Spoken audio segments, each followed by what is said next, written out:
Hello, Melika. Um, Hi, how are you doing? I'm good, thank you. Happy to see you. It's been a while. It, thank It's you been for a having while. me. You doing fine? I'm doing good. I mean, with all the COVID things that going around, I can say it has been good for me personally. I got to spend quite some time with my family since I don't get to spend time with them much. So it had a good side to it for me, and I looked at it positively that I got to spend all of that and get closer to my family. Yes, I totally agree with you. It's exactly the same for me during the COVID. Um, I stay home for the first time since the last 8 years because I always travel, So I stay home with my people for more than 5 months. That was really, really special. But that's good. We can take some positive side of the COVID anyway. So first of all, I wanted to thank you for accepting my interview to be part of my interview. And Yeah. so I want to go straight to the point for the audience, So I'm gonna quickly go through your career. So I know you as a beauty queen. So you have been Miss Global Iron because we have to mention you're from Iron. So you have been Miss Global Iron in 2016. You also have been Miss Global Fitness in 2016 as well.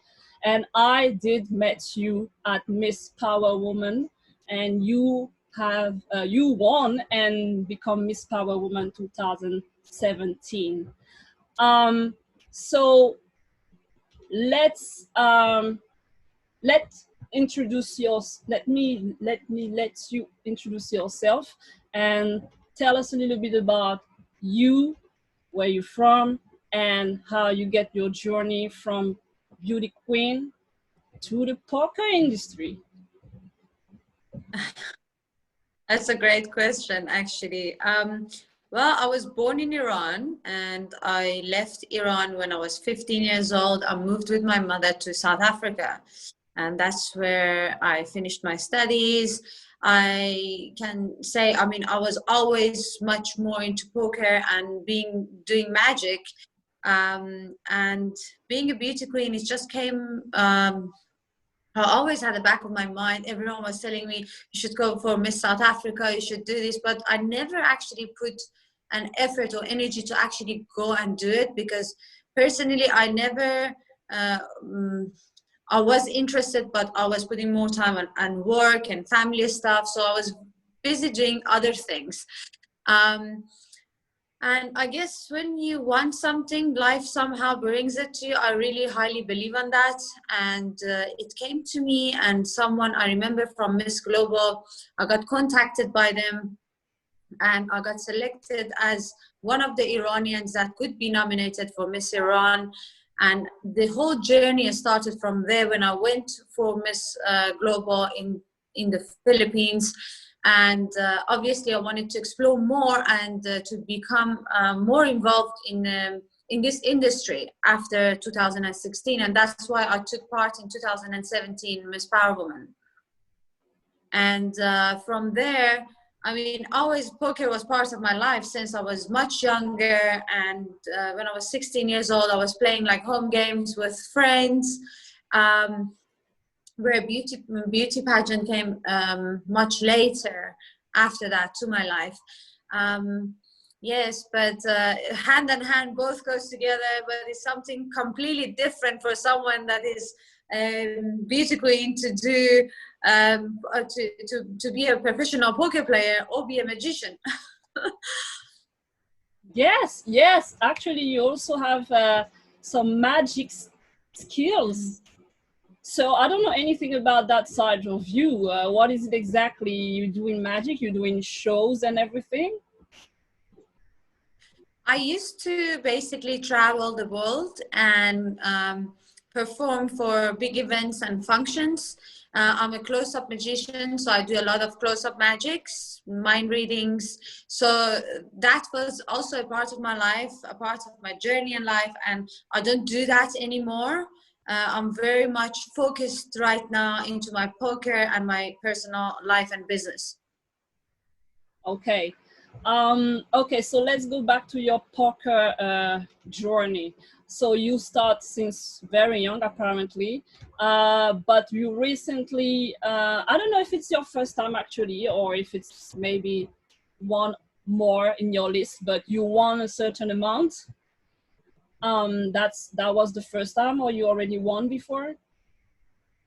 I mean, yes, I have won many times before, but this event that I won, the WSOP, it's one of the biggest events of the year that take place, and it is a big achievement for anyone to win the WSOP bracelet. So for me, it was a very big step and a very big achievement to win that bracelet. Yeah, so are you allowed, I mean, yes, I suppose you're allowed to say exactly what amount you won. Yes, of course. I won $239,000 as a first prize. Which is a good price, no? Yes, it's amazing. I mean, I worked really hard and I put a lot of time and effort studying. Nothing in life comes easy, and I believe in that highly. You have to work hard. You have to put time, dedicate your whole self and life to it. If you believe that you can do it, you have to put all of that time and your energy to achieve it. You can't just say you want to get there, you want to play it. It's easy to play poker, it's easy to understand the game, you can learn it within 10 minutes, but it takes years to master it. It takes years to actually understand the game and be able to win the game. So I see myself after so many years of playing, obviously, it is a big achievement for me and it is a big amount of money, but I look at it as I achieved one of my goals. I don't really look at the money part of it. Yes, it's good for me, but it's one of the steps that I wanted to achieve. It's one of the goals that I wanted to get there. So for me, achieving that is more heartful than the price itself, because I believe that I can do it, I can do it, and I can do it. And I was not allowed to go to America because I'm Iranian and I couldn't get the visa to go to America last year for this specific event, WSOP event. And somehow, as I said, I looked at the COVID side. I mean, it is so much negative about it, but I look at it, it brought so many people together. The whole world is working together towards something to make this right. And I looked at it again in a positive side. For me personally, it made this event to be online, to host online, because no one could have gone to Vegas, obviously, to have the event going live. So it happened to be online, and I achieved my goal without being in America. So that for me was even like, wow, I did it.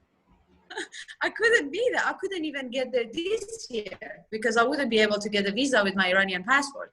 Okay, so I didn't know that because you Iran, you can't go in America, even for a tournament like this. Like, it's kind of Yeah, international. So, okay. yeah, unfortunately, it's because of Trump ban with Iranian. It's just been like for just few years that it's very difficult for Iranians to go, and it had to be the time that I needed to go. And unfortunately, so many people like me that they don't have anything to do with the government, that they have issues with each other, political problems that got nothing to do with us Yeah. as people of the country. Unfortunately, we are the one only getting affected by it, not themselves, because like all the Iranian government's children, they have a green ID of America and they go freely in and out of America and everything is fine. But for us as people, we suffer for their decisions and their doings, unfortunately. Yeah, I totally understand what you mean. So, but one question is, because you've been quite for long in South Africa, you never wanted to, I mean, you don't have the South African passport as well, or? I am going to actually get it this year. I have been traveling for so many years, most of the time 9 months out of the country. Obviously, this country has their own rules and regulations.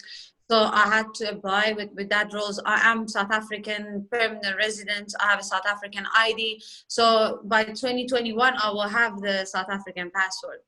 Oh, okay. Is that helping? Because I don't really know if the South African passport, you can go in America, you can do more things.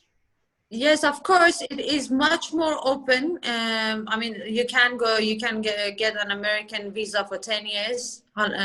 So it has a lot more, obviously, because Iran is being a part of the Middle East, that is, they call it a terrorist country. I don't know why.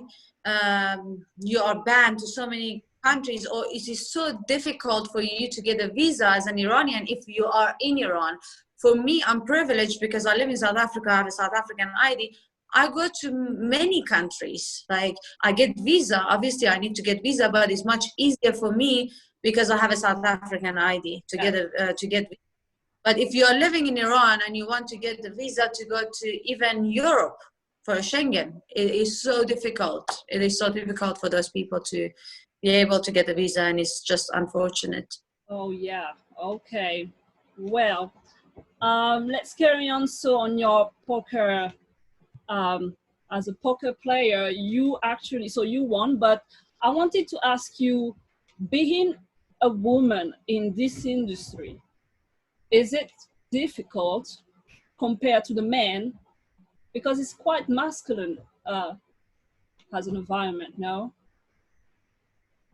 Well, poker world, it's known to be, well, people think it's always think it's a male games, Yeah. but actually think about it, there's no difference between, I mean, it's not a physical things that I have to go do to say, okay, a man obviously is stronger than me and they are better. No, it's a game of mind, it's a game of knowledge, it's a game that you have to study to conquer it. So it's not that somebody else can, a man can be better than me or I can be better than man. It's just a game of knowledge.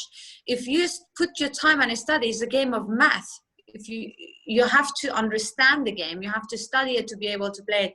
And that's why I always say I would like to encourage women actually to play this game. A lot of people see poker as they say, oh, but you're gambling.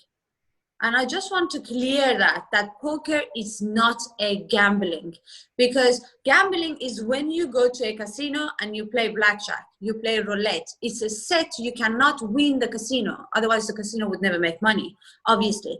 But when you're playing poker, you are playing against another human. You're not playing against a machine. You're not playing against a robot. You're playing against another human. So you're playing with their knowledge and understanding of the game and their wisdom about the game. So it's like knowing math.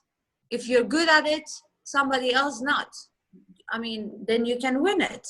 So it's not really, yes, you can have bad beat, yes, you can run bad, but in the long run, if you're a good player, you will always be a winner.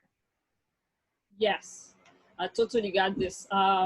Yeah, I've been actually working in an industry where it's all about gambling, and we were not dealing with poker, so it's definitely not gambling for sure. I heard you saying quite many times that poker is a game that you study. What do you mean by? I mean, how do you study exactly? Is it just practicing the game, or there is other way? I mean, what do you mean by study? So basically, studying is like you can go online, you can get courses where there is obviously poker coaches that they teach you.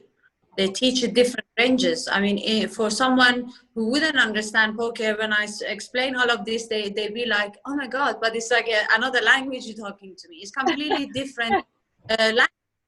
I mean, to anyone else that don't understand it. So basically, you have to understand ranges. You have to understand the percentage wise. You have to understand every bit of the game. So you have coaches that actually coach you online. You can go for live coaching to understand the game.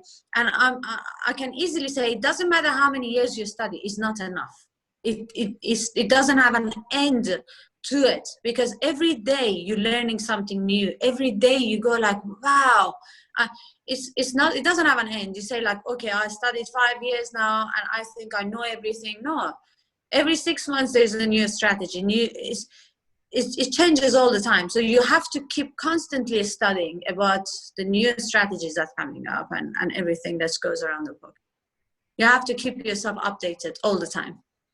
Okay. So from beauty pageant to magicians, and now you are a winner from the poker industry. What's coming next? What do you have in the future? Well, I take a step at a time at the moment. I mean, my goal obviously is to follow up with my poker career and just carry on with it, study more, and just go forward with it. But at the moment, unfortunately, as you know, because of the COVID, I came back to South Africa about 5 months ago, and the borders are closed. Because I usually am traveling about 9 months of the year, and I'm mostly in Europe and the UK. And I was actually in UK before I came to South Africa when the lockdown happened. So yes, I mean, I'm going to pursue my acting career next year, which that's something I always loved to do, that I always wanted to be involved with, because I was in Iran. I was the child actress in Iran, so I never looked back because of so many things that happened here, and I had to understand a different culture to find myself, who I am as a person.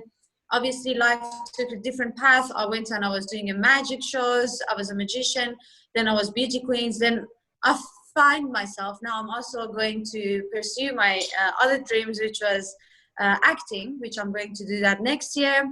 Get more involved with it. Obviously, poker is always going to be the priority of my life, and acting definitely going to be there also next year. Okay, so you're trying to go into acting. Is it part of your plan as well to be, when you're going to be able to go in America, this is what you're going to pursue?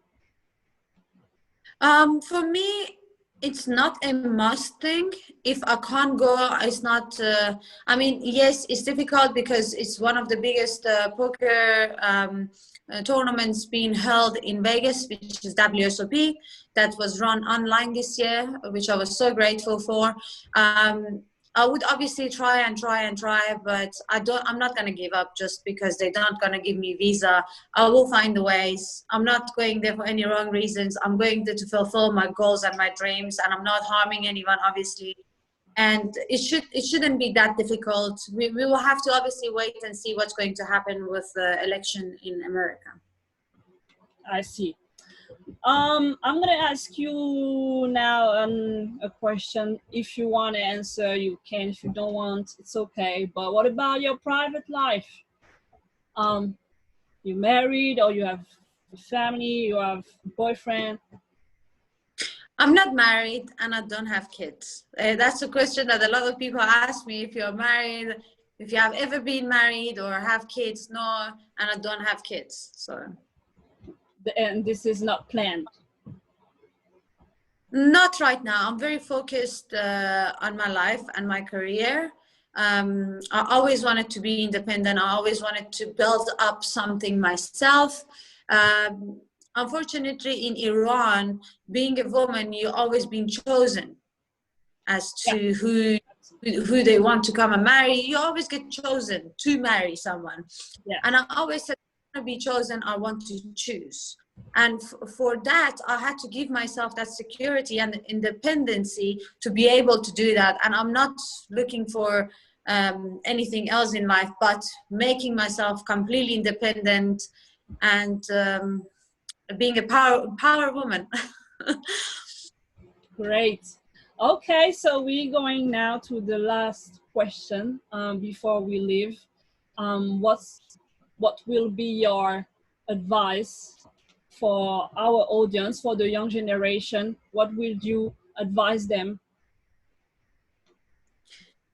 I can just say there is a saying, always my grandmother used to tell me, this shall pass. All these rough times and hard times that everyone that's going through right now with COVID, there is obviously the negative side to it and there is a positive side to it. I look at it as a positive side and a negative as both, as it has brought us as a community, as people, as humans, much closer to each other. Before we wouldn't hear anything about this country and that country. Now we're following up more with each other, with family. We are much closer with family. Every day I know people taking phone calls from their families that they wouldn't even speak to each other for years. So it brought us closer as family and a community, countries together, and the whole world actually brought us together. This shall pass. Stay strong, be confident, believe in yourself, and do not ever allow anyone to tell you that you can't do something. If they tell you that you can't do something because if that is what they believe about themselves. And that's what I always say to people, because growing up as a young girl, I've always heard that you can't do this, you can't do that, you're not allowed to do this, you're not allowed to do that. And it was not nice. It's not nice to be brought down all the time. And I know that. So my advice is keep your head high, be proud of who you are, be proud of what you have done in your life, and do not ever let anyone bring you down. And you will achieve that, and you will achieve anything you want in life, and you will get there. Okay, well, thank you very much, Melika. This is it for today, and I wish you the best. Thank you. Thank you for having me on your show. Thank you very much.